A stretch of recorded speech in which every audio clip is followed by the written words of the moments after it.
أعوذ بالله من الشيطان الرجيم. بسم الله الرحمن الرحيم.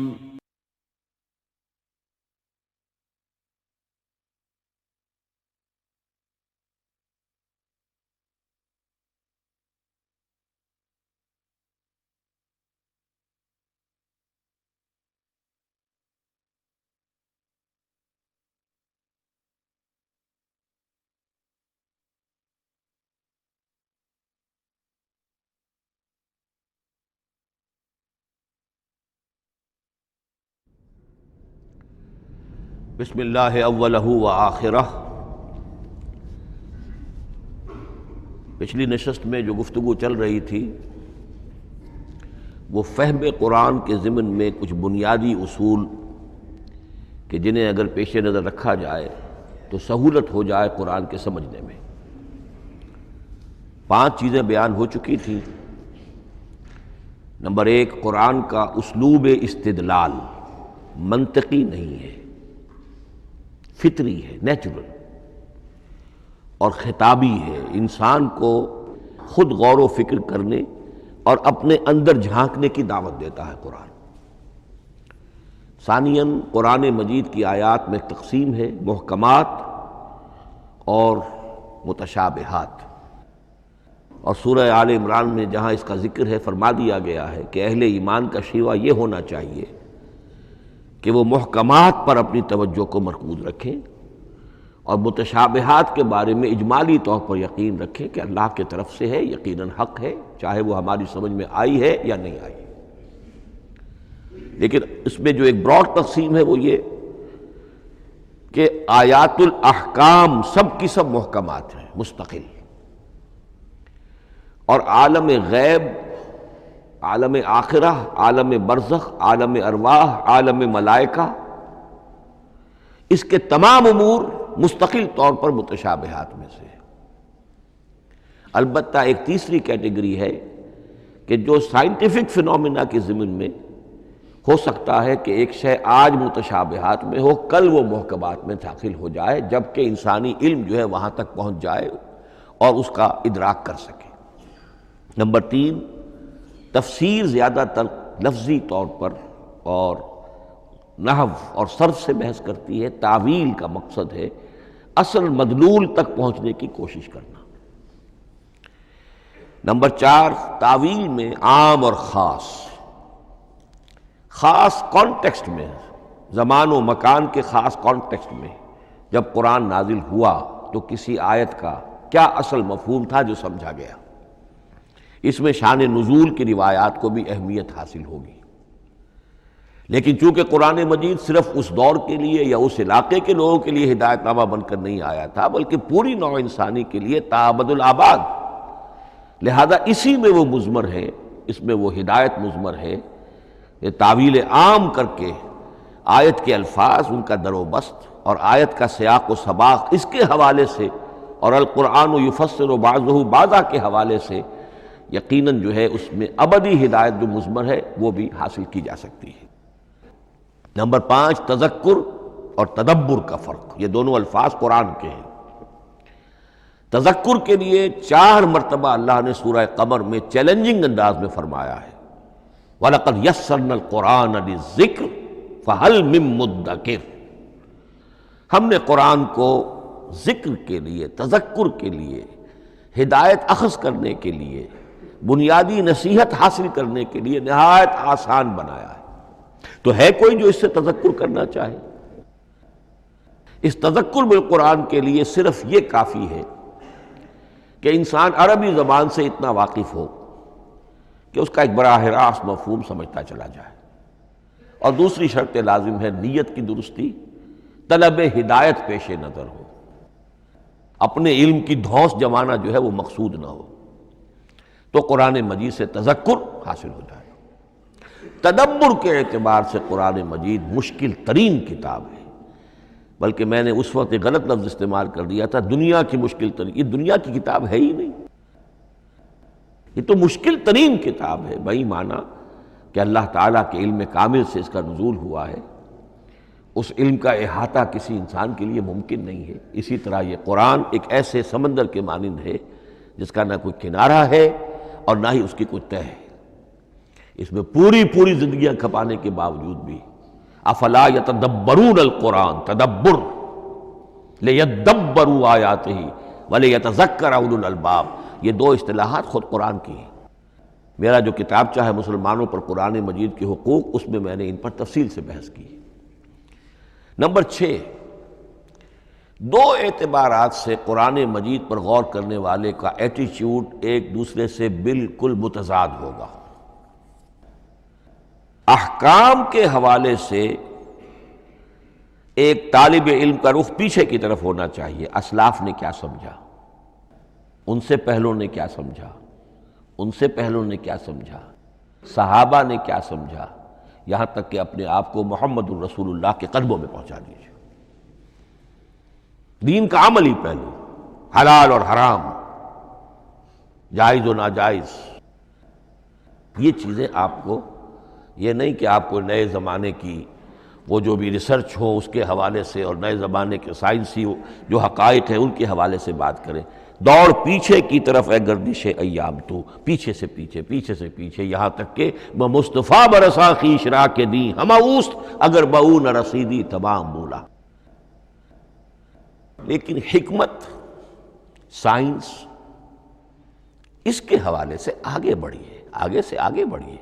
وہ تو میں عرض کر چکا ہوں کہ وہ جو فینومینا قرآن مجید میں سائنٹیفک مذکور ہیں، ان کی اصل حقیقت جو ہے وہ ہمارے اگر اسلاف کو سمجھ میں نہیں آ سکی تو بات سمجھ میں آتی ہے۔ ابھی اس علم کی سطح ہی اتنی کمزور تھی، اتنی نیچی تھی کہ اس کا ادراک ممکن نہیں تھا۔ اس میں آگے بڑھیے تو اس میں بالکل متضاد ہو گیا کہ ایک میں زمانے کا ساتھ دینے کی بجائے زمانے سے بھی آگے چلو، اور ایک میں پیچھے پیچھے پیچھے پیچھے، یہاں تک کہ محمد الرسول اللہ والذین معہ، محمد الرسول اللہ والذین معہ، ان کے قدموں تک اپنے آپ کو پہنچا دو۔ آخری شے فہم قرآن کے ضمن میں، لیکن یہ last but not the least کے مصداق ہے۔ یہ بات بہت صراحت کے ساتھ مولانا مودودی نے لکھی ہے تفہیم القرآن کے مقدمے میں، اور بہت اہم بات ہے، بہت اہم بات۔ اور وہ یہ ہے کہ قرآن مجید ایک ایسی کتاب نہیں ہے جسے کوئی محقق اور ریسرچ اسکالر اپنی لائبریری میں بیٹھ کر اور ریفرنس بک سامنے رکھ کر ادھر سے ادھر اور سمجھ لے۔ اس کے سمجھنے کی شرط لازم یہ ہے کہ جو یہ راستہ دکھاتا ہے اس پر چلنا شروع کرے۔ ایک ایک قدم کے بعد قرآنی حقائق مزید منکشف ہوں گے، اور مزید منکشف ہوں گے، اور مزید منکشف ہوں گے۔ جب تک قرآن مجید کے بتائے ہوئے راستے پر آدمی چلے گا نہیں، قرآن کی اصل حقیقت اس پر کبھی منکشف نہیں ہوگی۔ چاہے تفسیر لکھ دے، وہ تو لفظوں کی بحث ہے، صرف اور نحو ہے یا روایات ہے، وہ جمع کر دیجئے۔ لیکن یہ کہ قرآن مجید کا صحیح فہم عمل کے بغیر ممکن نہیں۔ جیسے قرآن مجید میں آتا زادتہم ایمانا، ایمان بڑھتا ہے، عمل کے ذریعے سے ایمان بڑھتا ہے۔ میں اس میں ایک شے کا اضافہ کر رہا ہوں۔ میرے نزدیک قرآن مجید مینول آف ریولیوشن، محمد عربی صلی اللہ علیہ وسلم نے ایک عظیم انقلاب برپا کیا دنیا میں، اور ایک انقلابی جد و جہد کی ہے۔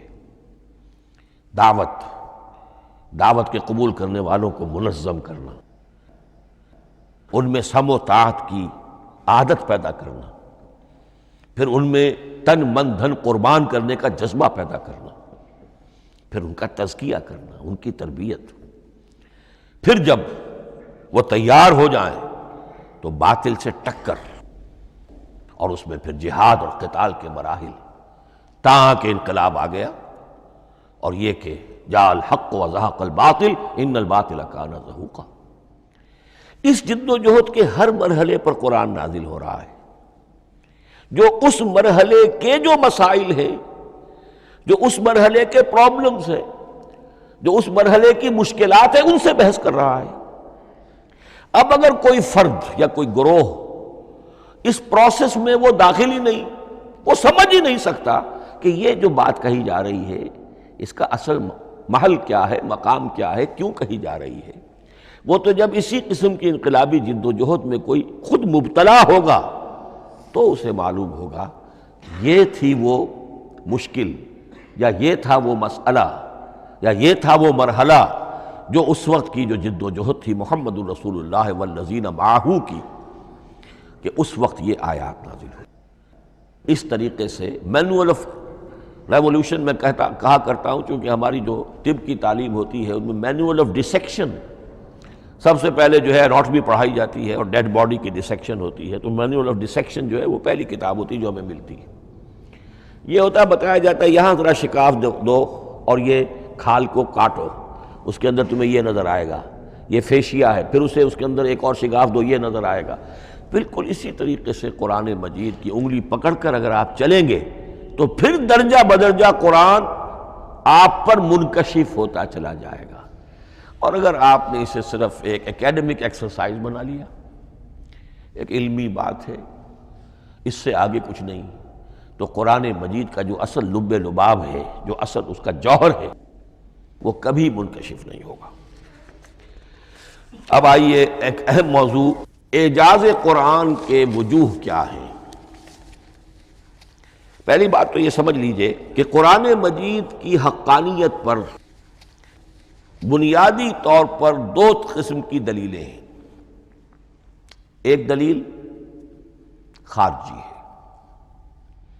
خارجی دلیل محمد الرسول اللہ صلی اللہ علیہ وسلم کی شخصیت اور آپ کا کارنامہ، الصادق الامین،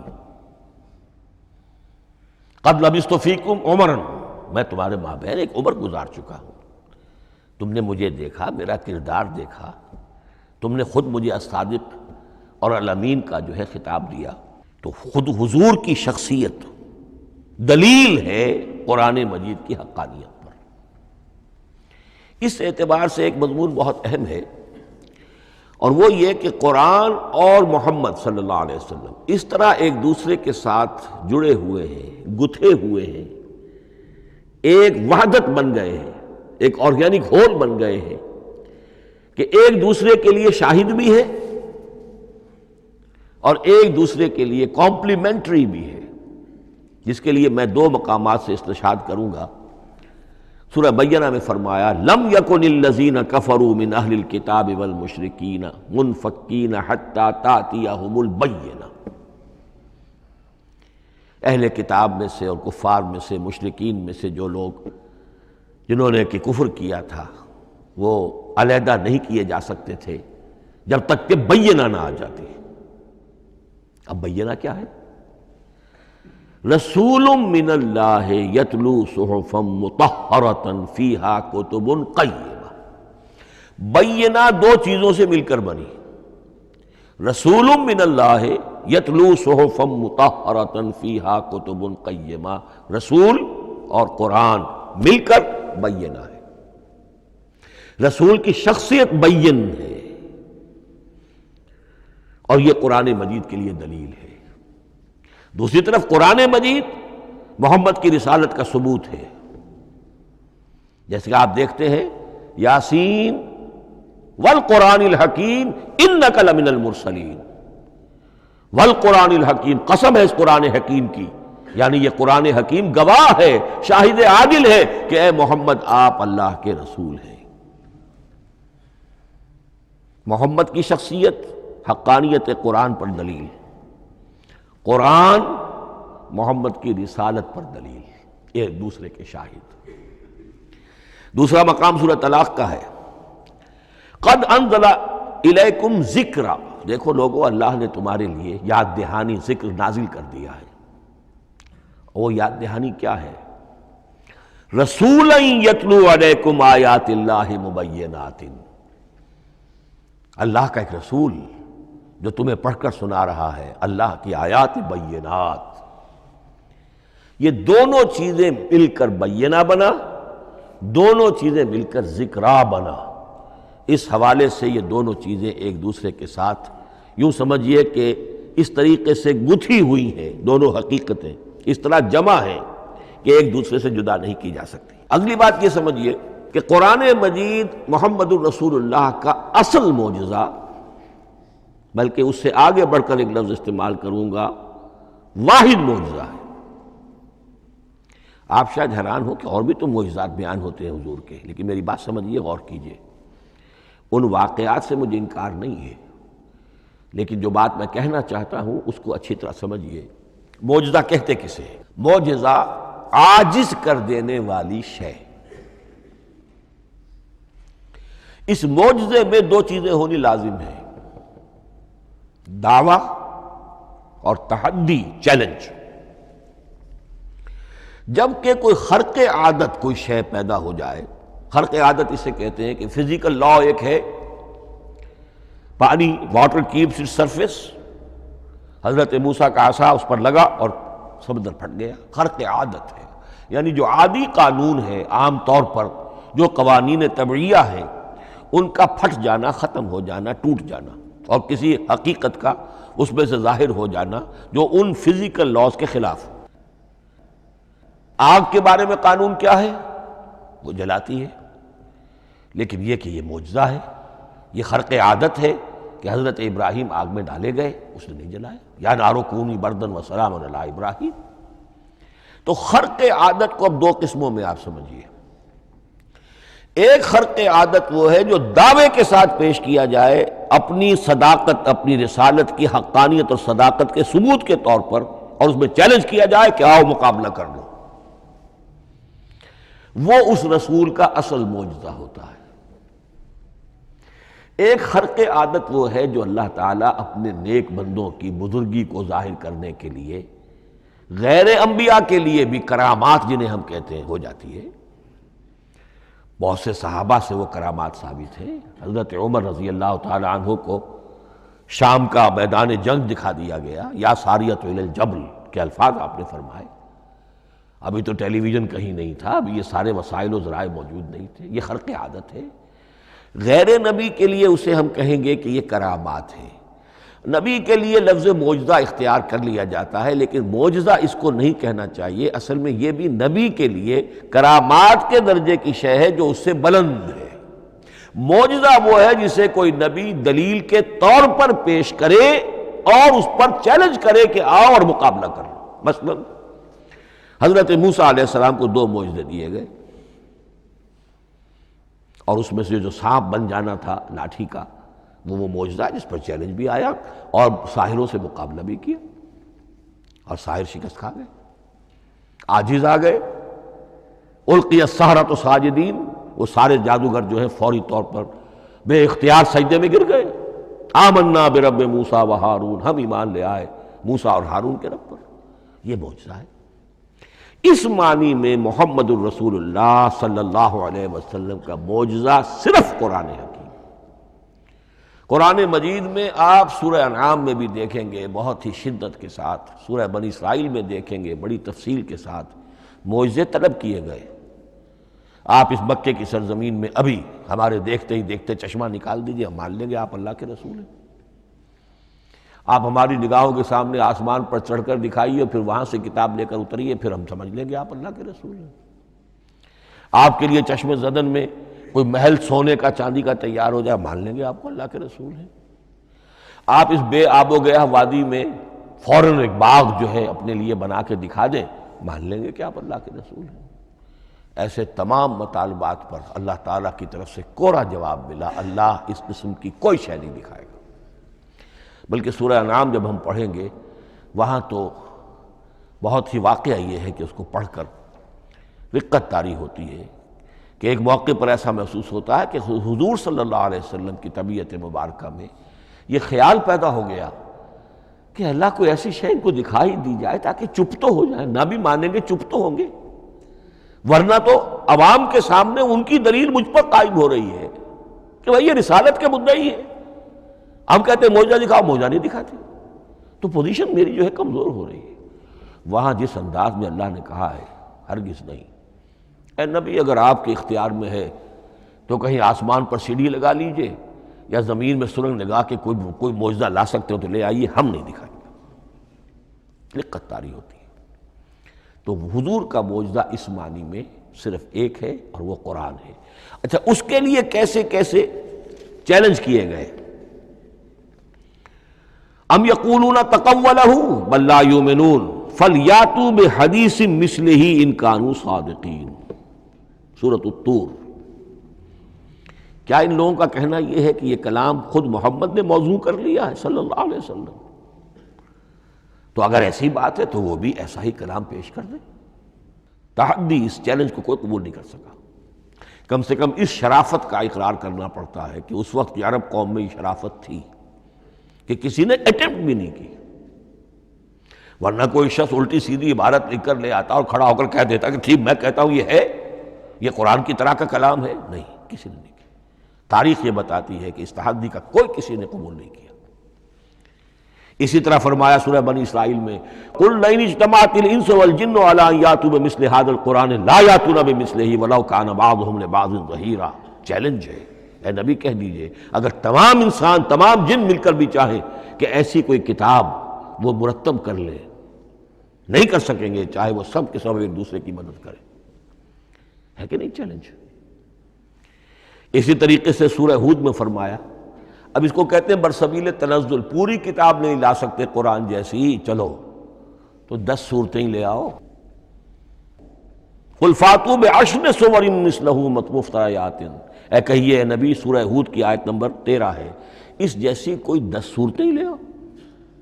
114 نہ صحیح، 10 صحیح۔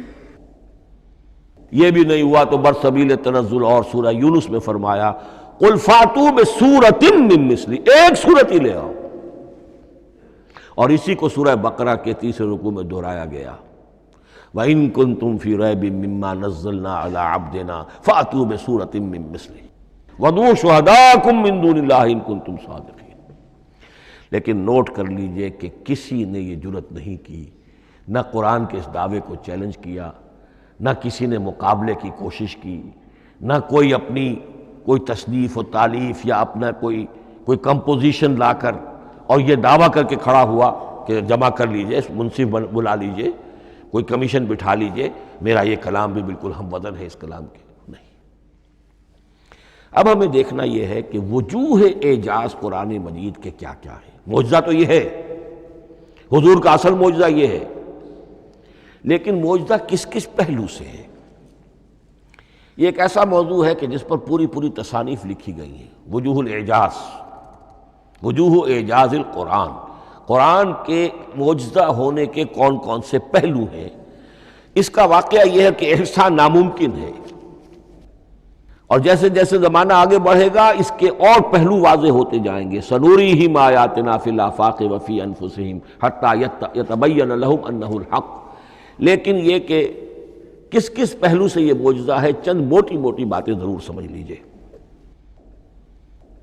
لغت، ادب، فصاحت، بلاغت، عذوبت، مٹھاس، اس کے اعتبار سے قرآن معجزہ ہے۔ لیکن اس اعتبار سے قرآن معجزہ ہے یا تو تھا اپنے زمانے کے عربوں کے لیے، غیر عرب کے لیے تو نہیں تھا۔ غیر عرب جو ہے قرآن مجید کی جو بھی فصاحت و بلاغت ہے، اس کا جو لٹریری بیوٹی ہے، اس کو تو وہ اپریشیٹ نہیں کر سکتا تھا۔ یہ حصہ جو ہے یا تو عربوں کے لیے تھا اس وقت دائمی، یا آج بھی عرب کچھ نہ کچھ، بہرحال عربی ان کی زبان ہے، وہ پڑھتے ہیں، جیسا کہ میں نے عرض کیا تھا، چاہے عیسائی ہوں اور چاہے یہودی ہوں، وہ بھی اپنے ہاں لٹریچر کی، عربی لٹریچر کی ہائیسٹ کتاب کی حیثیت سے قرآن مجید پڑھانے پر مجبور ہے۔ ایک پہلو اس کا یہ ہے، اور اسی کے حوالے سے نوٹ کیجئے حضرت لبید رضی اللہ تعالی عنہ، یہ سبع معلقہ کے شعراء میں سے تھے آخری۔ عربوں میں چونکہ اس کا بڑا چرچا تھا شاعری کا، تو ان کا جو سالانہ جشن ایک ہوتا تھا، اس میں وہ بہت بڑے بڑے شعراء سب جمع ہوتے تھے، اپنے اپنے قصیدے پڑھتے تھے، اور جس کا قصیدہ سمجھا جاتا تھا کہ سب سے اعلیٰ ہے، سب سے بلند ہے، سب سے عمدہ ہے، اب اسے اس سال کے لیے وہ گویا کہ ملک الشعراء اس کو مانا جاتا تھا کہ یہ شاعروں کا بادشاہ ہے، اور تمام شاعر اسے سجدہ کرتے تھے بالفعل۔ اور اس کے قصیدے کو کعبے کی دیوار کے ساتھ ٹانگ دیا جاتا تھا، معلق کر دیا جاتا تھا۔ ایسے 7 قصیدے ہیں جن کے مجموعے کا نام ہے 7 معلقہ۔ اس 7 معلقہ جو ہیں 7 جو سلسلے ہیں، ان میں آخری حضرت لبید کا ہے، وہ ایمان لے آئے۔ ایمان لانے کے بعد انہوں نے شعر کہنا چھوڑ دیا۔ اس پر حضرت عمر نے ایک دفعہ ان سے کہا کہ لبید اب آپ شعر نہیں کہتے۔ ان کا جواب تھا ابعد القرآن، کیا قرآن کے بعد بھی کسی کے لیے کوئی موقع ہے کہ وہ کچھ کہنے کی کوشش کرے؟ فصاحت اور بلاغت کی تو معراج قرآن مجید ہے، وہ آ چکی ہے۔ تو جہاں تک اہل عرب کے لیے اس کا معجزہ ہونا خاص طور پر اس دور میں اور اب بھی کسی درجے میں، اس میں تو اہمیت ہے اس کی ادبیت، اس کی فصاحت، اس کی بلاغت، اس کی عذوبت۔ دائمی اور ابدی یہ کس اعتبار سے معجزہ ہے؟ عہد حاضر میں اور غیر عرب لوگوں کے لیے۔ نمبر 1، سائنسی حقائق کا انکشاف۔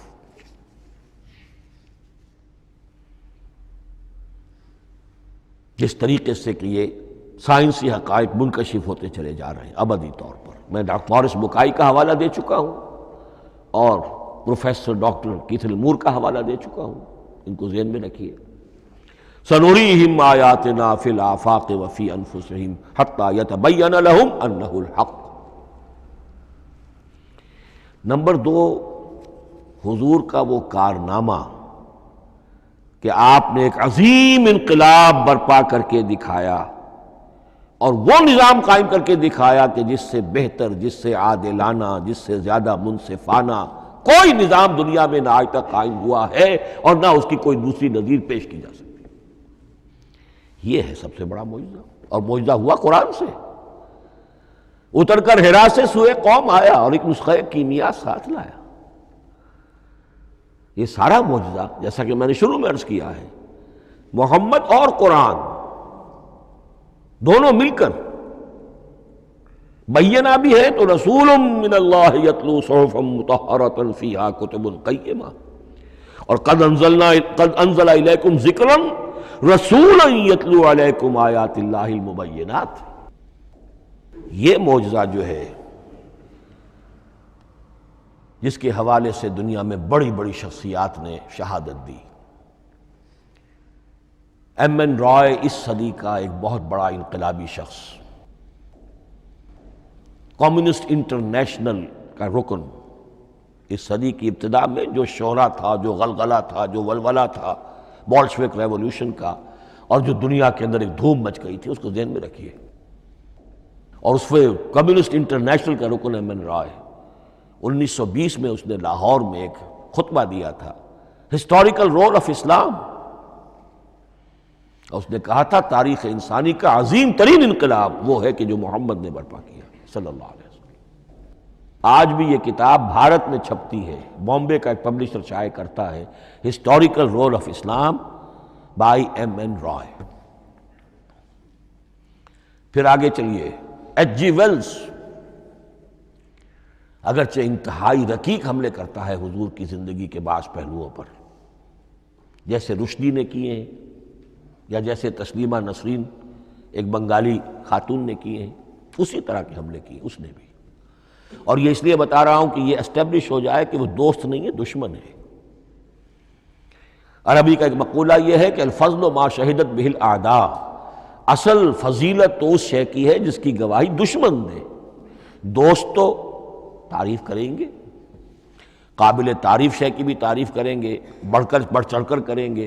یہ بھی ہو سکتا ہے کسی قابل مذمت شے کی بھی تعریف کر بیٹھے، دوست ہوئے۔ دشمن جو ہے وہ تو ظاہر بات ہے اسی بات کو مانے گا جس میں کسی شک و شبہ کی گنجائش نہ ہو۔ اس لیے میں نے عرض کیا کہ دشمن ہے، رقیق حملے کرتا ہے، لیکن آخر میں جب آتا ہے concise history of the world میں چیپٹر جو ہے حضور پر، اس میں خطبہ حجۃ الوداع کا وہ حوالہ دیتا ہے، لا فضل لعربی علی عجمی ولا لعجمی علی عربی ولا لاحمر علی اسود ولا لاسود علی احمر الا بالتقوی۔ اور پھر لکھتا ہے کہ اگرچہ انسانی حریت و اخوت و مساوات کے واعظ تو پہلے بھی بہت کہے گئے تھے، یہاں تک کہ مسیح ناصری حضرت عیسیٰ علیہ السلام کے ہاں بھی ہمیں بڑے واعظ ملتے ہیں، لیکن یہ ماننا پڑتا ہے کہ تاریخ انسانی میں پہلی مرتبہ ان اصولوں پر ایک انسانی معاشرہ قائم کر کے دکھایا محمد نے صلی اللہ علیہ وسلم۔ Although the sermons of human freedom, fraternity and equality were said before also, and we find a lot of them in Jesus of Nazareth, but it must be admitted that it was Muhammad sallallahu alayhi wa sallam who established for the first time in history a society based on these principles. اسی طرح کی گواہی آج سے تقریباً 20 سال پہلے امریکہ کے ڈاکٹر مائیکل ہارٹ نے دی. A selection and gradation of the 100 most influential personalities of human history. اور نمبر 1 پر محمد کا ذکر کر رہا ہے صلی اللہ علیہ وسلم، اور کہتا ہے naturally I owe an explanation, میں عیسائی ہوں اور ابھی تک عیسائی ہے وہ، اس کی موت کی بھی ابھی کوئی خبر نہیں آئی ہے، عیسائی ہے، لیکن یہ کہ اس نے حضور کو نمبر 1 پر رکھا، حضرت عیسیٰ کو نمبر 3 پہ لے گیا، تو naturally I owe an explanation. اور پھر ایکسپلینیشن دی ہے this is because he is the only person supremely successful in both the religious and secular fields. یہ دونوں میدان جو ہے مذہب اور روحانیت اور دوسری طرف سیاست اور حکومت اور ریاست، ان دونوں میدانوں میں بیک وقت انتہائی کامیاب انسان صرف ایک ہے، اور وہ محمد ہے صلی اللہ علیہ وسلم. یا تو آدمی اس میں اونچا ہوتا ہے، روحانیت میں ہے، دین میں ہے، اخلاق میں ہے، تو سیاست اور ریاست میں زیرو ہوگا. یا کوئی بہت بڑا بادشاہ ہے، بڑا حکمران ہے، بڑا فاتح ہے، سکندر اعظم ہے، تو وہ اخلاقیات میں اور روحانیات میں زیرو نہیں، مائنس ہوگا. یہ معاملہ کہ دونوں میں this is because he is the only person supremely successful in both the religious and the secular fields. لیکن یہ بات نوٹ کر لیجئے کہ جو تازہ ایڈیشن ہے اس کتاب کا، اس میں سے یہ پیسج نکال دیا ہے نئے جو ایڈیٹرز ہیں انہوں نے. اس کے لیے آپ کو کسی پرانے ایڈیشن سے رجوع کرنا پڑے گا، concise history of the world, اور وہ لائبریریوں میں مل جائے گا. علامہ اقبال نے اس بات کو یوں بیان کیا ہے، ہر کجا بینی جہان رنگ و بو، کہ از خاکش بروید آرزو، یاد نور مصطفیٰ اورا بہاس، یا ہنود اندر تلاش مصطفیٰ است. اس دنیا میں تمدن کے اعتبار سے، اخلاق کے اعتبار سے، معاشرت کے اعتبار سے کہیں کوئی خوبی اگر تمہیں نظر آتی ہے، کوئی رمق نور کی، خوبی کی، بھلائی کی، رنگ و بو، جان لو کہ یا تو وہ نور محمدی سے مستعار لی گئی ہے، اور یا ابھی تک انسان ابھی محمد کی تلاش میں ہے، ادھر جا رہا ہے، قافلہ ادھر جا رہا ہے، نوع انسانی کا چاروں ناچار ادھر جا رہا ہے. سوشل ایولیوشن کا پروسیس انسان کو افراط و تفرید کے دھکوں کے باوجود تدریجاً لے کر جا رہا ہے بحیثیت مجموعی پوری مین کائنڈ کو اسی بات کی طرف کہ جس کی طرف دعوت دی تھی محمد الرسول اللہ صلی اللہ علیہ وسلم. ہر کجا بینی جہان رنگ و بو، کہ از خاکش بروید آرزو، یا ز نور مصطفیٰ اورا بہاست، یا ہنود اندر تلاش مصطفیٰ است. اسی اعتبار سے میں ایک بات اور کہہ رہا ہوں، اس پہلو سے واقعہ یہ ہے کہ میرے نزدیک اس دور میں اعجاز قرآن کی سب سے بڑی نمائندہ شخصیت، اعجاز قرآن کا سب سے بڑا مظہر علامہ اقبال کی ذات ہے. 20ویں صدی کا مفکر، فلسفی، مشرق و مغرب کے فلسفے پڑھ چکا، قدیم اور جدید فلسفہ سب کا مطالعہ کیا، اور اس کے بعد اس کو قرآن کی حقانیت پر جو یقین نظر آیا ہے، قرآن کی عظمت جس طرح اس پر منکشف ہوئی ہے،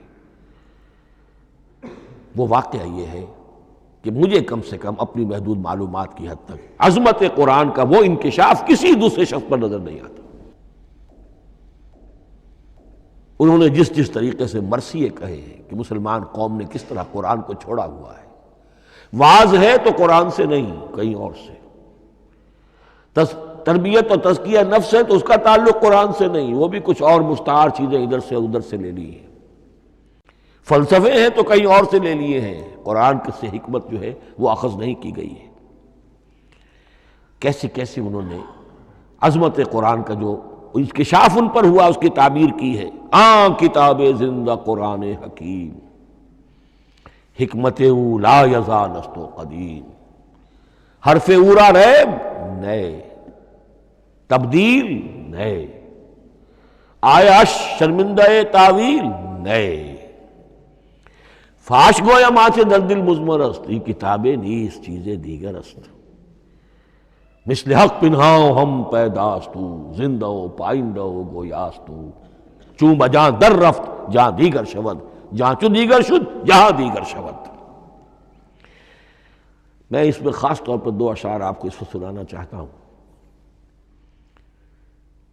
انہوں نے حضور سے مناجات کرتے ہوئے دو اشعار کہیں، اس سے آپ کو اندازہ ہوگا کہ انہیں کتنا یقین تھا کہ میرے سارے فکر کا منبع قرآن حکیم ہے۔ کہتے ہیں گر دلم آئینہ بے جوہر است، اے اللہ کے رسول صلی اللہ علیہ وسلم، اگر میرا دل اس آئینے کے مانند ہے جس میں چمک نہیں ہے، ورب حرفم غیر قرآن مضمر است، اور اگر میرے پیغام میں قرآن کے سوا کوئی شے شامل ہو گئی ہے، قرآن کے سوا کوئی چیز اس میں چھپی ہوئی ہے، مضمر ہے، پردہ ناموس فکرم چاک کن، تو میرے فکر کی ناموس کے دھجیاں بکھیر دیجئے۔ پردہ ناموس فکرم چاک کن، این خیاباں راز خارم پاک کن، اس شاہراہ کو اس کانٹے سے پاک کر دیجئے، کانٹا میرا، میں کانٹے کے مانند ہوں، پھر اٹھا کر پھینک دیجئے۔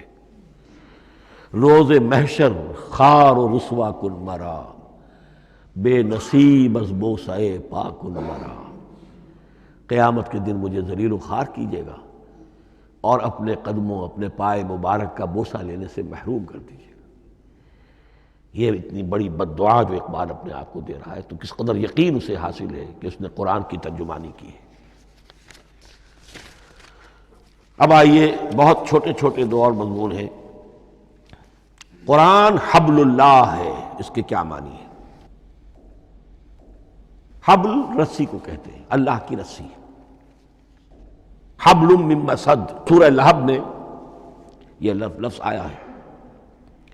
امام راغب نے اس کی تعبیر کی ہے، استعیر للوصل ولکل ما یتوصل به الی شیء، یا تو تعلق کو حبل سے استعارہ دیا جاتا ہے، استعارے کے طور پر حبل کا لفظ کسی تعلق کے لیے استعمال ہوتا ہے، یا کسی شے تک پہنچنے کا ذریعہ، وہ حبل ہے۔ اب یہ ہمیں لفظ ملتا ہے حضرت علی رضی اللہ تعالیٰ عنہ کی روایت میں، هو حبل اللہ المتین، ترمذی میں یہ الفاظ موجود ہیں، حضرت علی سے منقول ہے رضی اللہ تعالیٰ عنہ، یہی ہے اللہ کی مضبوط رسی۔ کیونکہ قرآن مجید میں آتا ہے وَاعْتَصِمُوا بِحَبْلِ اللَّهِ جَمِيعًا، تو حبل اللہ کون سی ہے؟ پھر یہ حضرت عبداللہ ابن عمر سے بھی ہے، یہ روایت موجود ہے رزین میں، هو حبل اللہ المتین، یہ قرآن ہی اللہ کی مضبوط رسی ہے۔ اللہ سے اب اس کے دو پہلو ہیں، ایک تو یہ کہ یہ اللہ سے جوڑنے والی ہے، تقرب اللہ کا ذریعہ ہے، وصول الشیء، کسی چیز تک پہنچانے والی شے، اس کا سہل ترین، اللہ کے تقرب کا سہل ترین ذریعہ، مؤثر ترین ذریعہ قرآن حکیم ہے۔ چنانچہ ترمذی میں حضرت عبداللہ ابن مسعود کا یہ قول موجود ہے، القرآن حبل اللہ الممدود من السماء الی الارض، قرآن تو اللہ کی وہ رسی ہے جو تنی ہوئی ہے آسمان سے زمین کی طرف۔ یہ ترمذی میں تو اصل میں اثر ہے، حضرت عبداللہ ابن مسعود کا قول ہے، لیکن یہ کہ زید ابن ارقم سے یہ الفاظ جو ہیں مرفوعاً، کہ یہ حضور کے الفاظ ہیں، یہ بھی منقول ہے کہ حضور نے فرمایا کہ القرآن حبل اللہ الممدود من السماء الی الارض۔ اور ایک بڑی پیاری روایت ہے طبرانی کی معجم کبیر میں کہ ایک مرتبہ حضور اپنے حجرے سے برآمد ہوئے، مسجد نبوی کے ایک گوشے میں دیکھا کچھ صحابہ بیٹھے ہوئے قرآن سمجھ رہے ہیں، سمجھا رہے ہیں، پڑھ رہے ہیں، مذاکرہ قرآن۔ آپ کے چہرے پر بڑے بشاشت کے آثار ظاہر ہوئے، خوشی کے آثار۔ آپ چل کر تشریف لائے، پہلے ایک سوال کیا، الستم تشہدون اللہ الہ الا اللہ وانی رسول اللہ وہذا القرآن جاء من عند اللہ، کیا آپ لوگ اس کے گواہ نہیں ہیں کہ اللہ کے سوا کوئی معبود نہیں اور میں اللہ کا رسول ہوں، اور یہ قرآن خاص اللہ کے پاس سے آیا ہے؟ صحابہ کا جواب کیا ہو سکتا تھا؟ بلا یا رسول اللہ، کیوں نہیں اللہ کے رسول، ہم گواہ ہیں، اللہ کے سوا کوئی معبود نہیں، آپ اللہ کے رسول ہیں اور قرآن خاص اللہ کے پاس سے آیا ہے۔ اب آپ نے فرمایا فاستبشروا، خوشیاں مناؤ، فإن هذا القرآن طرفه بأيديكم وطرفه بيد اللہ، اس لیے کہ یہ قرآن وہ شے ہے کہ اس کا ایک سرا تمہارے ہاتھ میں ہے، ایک سرا اللہ کے ہاتھ میں۔ تو وصول الی اللہ کا مؤثر ترین طریقہ، تقرب الی اللہ کا مؤثر ترین طریقہ، سہل ترین طریقہ، شور شوٹ طریقہ وہ قرآن مجید ہے۔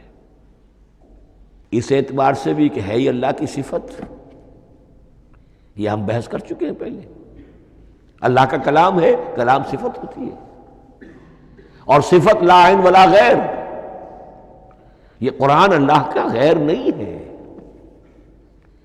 ہم سمجھ نہیں سکتے، لیکن یہ کہ ہر صفت جو ہے وہ تو در حقیقت نہ عین ہے نہ غیر ہے۔ دوسری طرف یہی قرآن جو ہے حبل اللہ اس معنی میں بنتا ہے کہ مسلمانوں کو باہم جوڑنے والی شے، وَاعْتَصِمُوا بِحَبْلِ اللَّهِ جَمِيعًا وَلَا تَفَرَّقُوا، حبل اللہ کو مضبوطی کے ساتھ تھام لو، سب کے سب جمع ہو کر، یہ تمہیں تفرقے سے بچانے والی شے ہے۔ اس کی وجہ کیا ہے؟ ظاہر بات ہے کہ انسانوں جو ہے ان کے اندر اتحاد پیدا ہوگا اتحاد فکری کے نتیجے میں، فکر ایک ہو، نظریات ایک ہوں، ویلیوز ایک ہوں، مقاصد ایک ہوں، تبھی تو انسان متحد ہوں گے۔ یہ بھیڑوں کا غلہ تو نہیں ہے کہ چرواہے کی ایک لاٹھی کافی ہے ان کو جمع رکھنے کے لیے، وہ بھیڑوں کا غلہ ہے۔ انسانوں کو جمع کرنے کے لیے کوئی ایسی شے جو تمہیں ایک فکر سے، ایک نظریے سے، ایک مقصد سے، ایک نصب العین سے متصف کر دے، وہ تمہیں جوڑ دے گی۔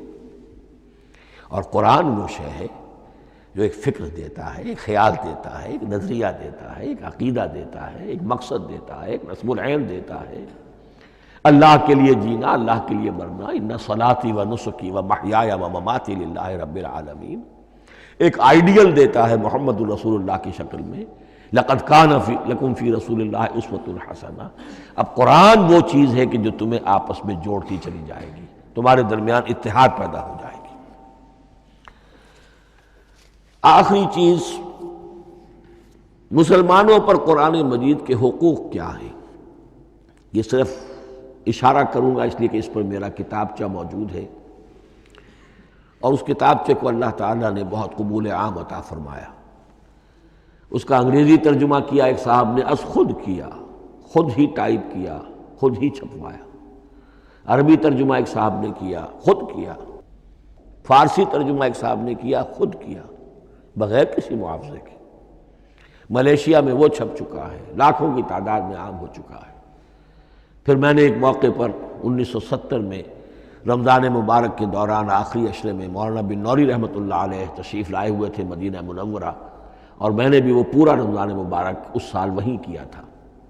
میں نے ان کو دیا تھا کہ آپ دیکھیے اس میں کوئی غلطی ہو تو مجھے بتا دیجئے، میں اسے بڑے پیمانے پر شائع کرنا چاہتا ہوں۔ انہوں نے حالت اعتکاف میں مسجد نبوی میں پڑھا ہے، صرف ایک جگہ ایک جملے میں انہوں نے اصلاح تجویز کی، وہ میں نے کر دی۔ اس اعتبار سے اب یہ کتابچہ جو ہے مصدقہ ہے مولانا محمد یوسف بن نوری رحمۃ اللہ علیہ کا۔ اس میں اللہ تعالیٰ نے جو بات مجھ سے کہلوا دی تھی تقریباً 30 سال پہلے کی بات ہے، ہر مسلمان پر قرآن مجید کے 5 حقوق حسب استعداد و توفیق عائد ہوتے ہیں۔ پہلے یہ کہ اس پر ایمان ہو جیسا کہ ایمان کا حق ہے، صرف زبانی ایمان نہیں، دل سے یقین کہ یہ اللہ کا کلام ہے۔ اور اس کا نتیجہ کیا ہوگا؟ پھر عظمت اس کی پیدا ہوگی، ایمان و تعظیم، یہ پہلا حق ہے۔ تلاوت و ترتیل، اس کو پڑھے جیسے کہ پڑھنے کا حق ہے، پھر سمجھے جیسے کہ سمجھنے کا حق ہے، تذکر و تدبر، پھر عمل کرے، انفرادی طور پر بھی اجتماعی طور پر بھی۔ انفرادی طور پر جو آپ کی زندگی کے معاملات ہیں وہ آپ قرآن کے مطابق طے کریں، قومی سطح پر حکومت اور ریاست اور قانون اور سیاست، اس کے سارے تقاضے قرآن کے مطابق پورے ہوں، اور آخری یہ کہ اس قرآن کو پہنچائیں اور عام کریں، جس کے لیے حضور نے اس حد تک اس میں عمومیت کر دی ہے کہ بلغوا انی ولو آیۃ، پہنچاؤ میری جانب سے خواہ ایک ہی آیت پہنچاؤ، میرا کوئی امتی اس سعادت سے بالکل محروم نہ رہ جائے۔ اول تو خیرکم من تعلم القرآن وعلمہ، تم میں سے بہترین لوگ وہ ہیں جو اسی کے لیے اپنے آپ کو وقف کر دیں، قرآن پڑھیں اور پڑھائیں، سیکھیں اور سکھائیں، سمجھیں اور سمجھائیں۔ اس لیے کہ سمجھنے اور سمجھانے، سیکھنے اور سکھانے، پڑھنے اور پڑھانے کا بھی کوئی ایک لیول تو نہیں ہے، ایک عام لوگوں کی سطح ہے، ایک ان سے اوپر کی سطح ہے، ایک انٹلیکچوئلز کی سطح ہے، ایک جینیس لوگوں کی سطح ہے۔ ان تمام سطحوں پر قرآن کو سمجھانے کے لیے، پہنچانے کے لیے خود بھی تو اوپر اٹھنا پڑے گا، خود اسے سیکھنا پڑے گا، خود اس کی گہرائی میں غوطہ زنی کرنی پڑے گی، اور یہ ایک لائف لانگ پروسیس ہے، یہ کوئی پارٹ ٹائم جاب نہیں ہے، یہ کوئی صرف پیس ٹائم نہیں ہے، یہ کوئی ہابی نہیں ہے، ہمہ وقت ہمہ تن، خیرکم من تعلم القرآن وعلمہ۔ اب آخری بات بتا رہا ہوں، اور وہ یہ ہے کہ قرآن مجید وحی باللفظ ہے، صرف وحی بالمعنی نہیں ہے۔ یہ بحث اصل میں کیونکہ ہمارے پڑھے لکھے طبقے میں کچھ زیادہ ہو جاتی ہے، خاص طور پر جو مشنری اسکولوں وغیرہ میں پڑھے ہوں اور عیسائیت اور اس کے عقائد اور اس کے فلسفے کی کوئی تھوڑی بہت ان کو کوئی چھوت لگ گئی ہو۔ عیسائیوں کے ہاں یہ عقیدہ ہے، اجماعی عقیدہ ہے کہ وحی بالمعنی ہوتی ہے، یعنی وحی کا ایک مفہوم ہے جو نبی پر اتار دیا جاتا ہے، پھر نبی اپنے الفاظ میں اسے ادا کرتا ہے۔ لفظ اللہ کے نہیں ہوتے، لفظ نبی کے ہوتے ہیں، مفہوم اللہ کا ہوتا ہے۔ ان کے لیے مجبوری یہ ہو چکی ہے جس کی وجہ سے انہیں یہ عقیدہ اپنانا پڑا کہ کوئی ایک انجیل ہے ہی نہیں، 104 انجیلوں میں سے وہ انہوں نے 4 سلیکٹ کی تھی کینونیکل گاسپلز، باقی جو ہیں وہ اب وہ ان کو مستند نہیں مانتے، اپوکریفل کہتے ہیں۔ اور میں نے ایک مرتبہ ایک پادری صاحب سے، مسٹر وائٹ ہوتے تھے منٹگمری میں نے ان سے پوچھا which one of them is Bible, یہ متی اور یہ لیوک اور مارکس اور جان، ان میں سے کون سی بائبل کون سی ہے؟ تو اس نے جواب دیا none of them is Bible. Bible is in them. ان میں سے کوئی ایک بھی مشخص طور پر، معین طور پر بائبل نہیں ہے، بائبل ان میں ہے بحیثیت مجموعی، لہذا ان کے لیے یہ عقیدہ جو ہے وہ لازم سا ہو گیا۔ ہمارے ہاں بھی بعض فلاسفہ نے اس قسم کی باتیں کی ہے کہ جن سے یہ دھوکہ لگتا ہے، لیکن میں خاص طور پہ چونکہ علامہ اقبال کا تذکرہ میں نے آج کیا ہے، اسی حوالے سے میں ان کا ایک واقعہ بیان کرنا چاہتا ہوں۔ ایف سی کالج لاہور کے پرنسپل تھے ڈاکٹر یوئنگ، ایک دعوت تھی، اس میں علامہ بھی تھے، وہ بھی تھے۔ تو ڈاکٹر یوئنگ نے کہا، وہ بڑا فلسفی تھا، کہ ڈاکٹر اقبال ہم نے سنا ہے کہ آپ بھی وحی باللفظ کے قائل ہیں، آپ جیسا پڑھا لکھا شخص، عالم دانا۔ علامہ اقبال نے فرمایا جی ہاں، اور مجھے تو اس کا ذاتی تجربہ ہے، مجھ پر تو جو شعر نازل ہوتے ہیں وہ الفاظ میں ڈھلے ہوئے ہوتے ہیں، میں ان میں تبدیلی کرنا چاہوں تو نہیں کر سکتا۔ تو اگرچہ اس سوال اس جواب کو ہم کہیں گے کہ یہ الاجوبۃ المسکتہ، مسکت چپ کر دینے والا جواب تھا کہ جو علامہ اقبال نے دیا، لیکن ذہن میں رکھیے یہ کہ جو وحی باللفظ ہے وہ ختم ہو چکی محمد الرسول اللہ صلی اللہ علیہ وسلم پر۔ وہی یہ رسالت وہی باللفظ ہے، وہ ختم ہو چکی ہے۔ البتہ الہام، کشف، رویا، القاء، یہ وہی بالمعنی ہے، یہ کوئی ایک شے ہے جو دل میں ڈال دی جاتی ہے۔ اس کے دروازے آج بھی کھلے ہوئے ہیں، اور یہ جان لیجئے قرآن مجید کی حقانیت کا جو اصل ثبوت ہے وہ یہ ہے کہ آپ اسے اپنے باطن کے اندر محسوس کریں۔ یہ جو باطنی تجربہ علامہ اقبال نے کہا ہے کہ انسان اپنے باطن میں محسوس کرے کہ ہاں یہ بات ہے، ٹھیک ہے، اس کے لیے کہ علامہ ابن قیم رحمۃ اللہ علیہ کا قول ایسا ہے، بڑا پیارا قول ہے۔ قرآن کے کچھ پڑھنے والے ایسے ہیں جب قرآن کو پڑھتے ہیں تو یوں محسوس کرتے ہیں کہ ہم مصحف سے نہیں پڑھ رہے، لوح قلب سے پڑھ رہے ہیں، ہمارے دل پر لکھا ہوا قرآن موجود ہے۔ یعنی ہماری فطرت، ہمارے اندر کی کوئی حقیقت ہے جو سرٹیفائی کر رہی ہے، توثیق کر رہی ہے، اٹیسٹ کر رہی ہے کہ ہاں یہ ٹھیک ہے۔ اور اس کی وجہ کیا ہے؟ ہماری روح اور اس قرآن کا منبع وہ ایک ہی ہے، وہ ذات باری تعالیٰ ہے۔ یہ کلام اللہ ہے اور ہماری روح امر اللہ۔ یسألونک عن الروح قل الروح من امر ربی وما اوتیتم من العلم الا قلیلا۔ بس میں اسی پر اکتفا کر رہا ہوں۔ اب گمان غالب یہی ہے کہ کل تو تراویح ہوگی انشاءاللہ، اس لیے کہ سنا یہ ہے کہ آج بھی روزہ تھا سعودی عرب میں، تو اب اس سے زیادہ تو تاخیر اب ممکن نہیں ہے، تو کل انشاءاللہ تعالی دورہ ترجمہ قرآن شروع ہو جائے گا۔ بارک اللہ لی ولکم فی القرآن العظیم ونفعنی وإیاکم بالآیات والذکر الحکیم۔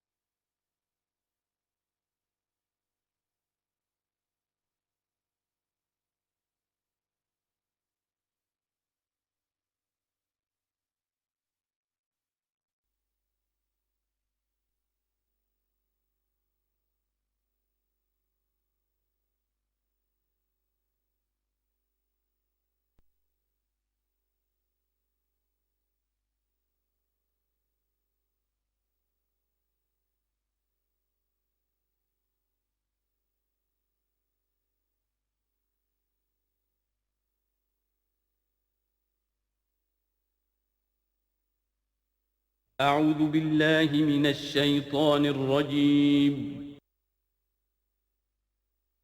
بسم الله الرحمن